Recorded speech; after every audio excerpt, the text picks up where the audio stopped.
Hey, what is up guys, it's Safety here back with another video, and today guys we're going to be going ahead and testing out how well a Mac can run Apex Legends using Boot Camp. So without further ado, let's go ahead and get into today's video.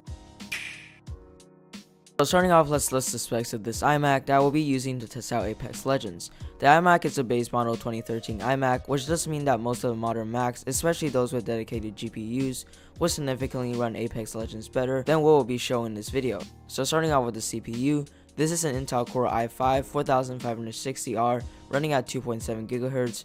For the graphics, it has an Intel Iris Pro Graphics 5200 and 8GB of DDR3 RAM. Moving on next to the actual testing, we're going to start out with all the graphics settings to low and the resolution to 1280 by 720.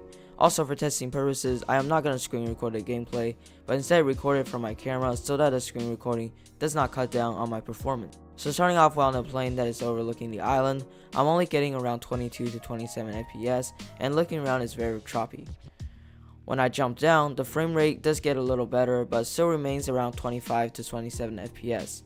Once you do land, however, if you're running in places that have a lot of buildings, the frame rate does drop to around 20 to 25 FPS, and when you go to the actual buildings, you'll see a more consistent 30 FPS. But as you can see here right now, if you do get to more open places with less buildings, you can begin to see a FPS that is around 35 to 40. In some rare cases, if you do go between two mountains that does not have buildings, you can see that I went all the way up to 50 FPS. Finally, while in combat, you can usually average around 30 FPS from a distance, but for close-up combat, I only average around 20 FPS, which made it really difficult for me to aim and fire due to me being used to playing at least 60 FPS. And again, if you do have a Mac that is similar to this or worse than this, I would not recommend playing on it, since basic things such as combat can only result in 20 FPS. However, for most of the gameplay, you can expect to have at least 30 FPS.